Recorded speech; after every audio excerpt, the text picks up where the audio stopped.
Mga kapuso, nangita ba kamong lugar nga pwede kamong mag-relax karong Valentine's Day? Kay ani ay dapit nga mamahimo ninyong kasuruyan. Kon asa kini, ato kining sayran pinaagi ni ining report.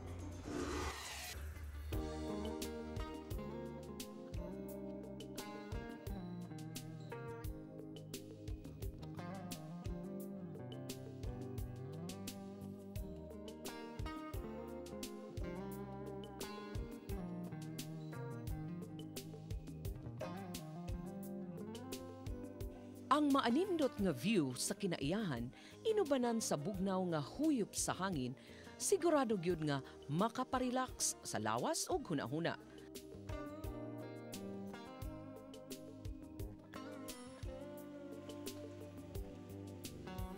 Ang ingon niini nga mga dapit, ang perfect getaway, ilabi na karong Valentine's Day. Dinhi sa Pungol Sibugay sa Dakbayan sa Subo, adunay usa ka bag-ong gitukod nga ornamental garden.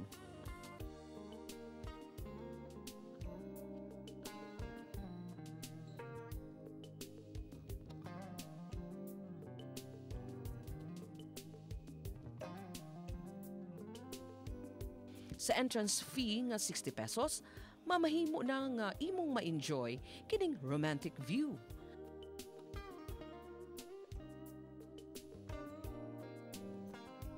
Sud ni ining usa ka ektaryang luna, masudong ang mabulukon nga mga buwak, klase-klaseng mga tanom, ug syempre ang mga tree houses.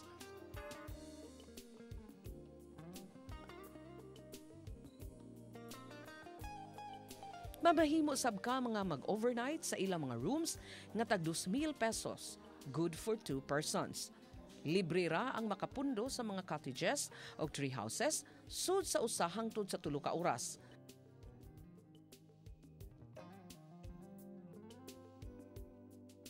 Apan kung mulapas na, aduna na kinibayad nga tag 300 hangtod 500 pesos depende sa gidakon sa maong tree house.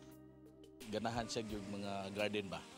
So muna nga mo gini nakita nga kaya nga pilmero gud nga kuan ni nga para iyara nga daghang mga friend nga ato nang ipakuan kay mas nindot pa ni sa uban. Niadtong Nobyembre pa lang giablihan ang dapit apan nakakuha na kining pagtagad sa publiko. Perfect kini sa mga mag-date, ilabi na karong Valentine's Day. Suwak usab kini alang sa mga pamilya o magbarkada nga gustong mag-unwind. Nindot yun siya, laagan. Ang pareha sa akong stroke, o malingaw yun. Actually, it's a very nice place.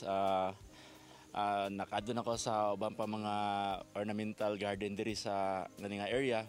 But then, usa sa nakita nako nga nindot diri ka ng mga cottages, which is very unique. Kaya naagid sa mga punuan sa lubi ba ilang gikuan.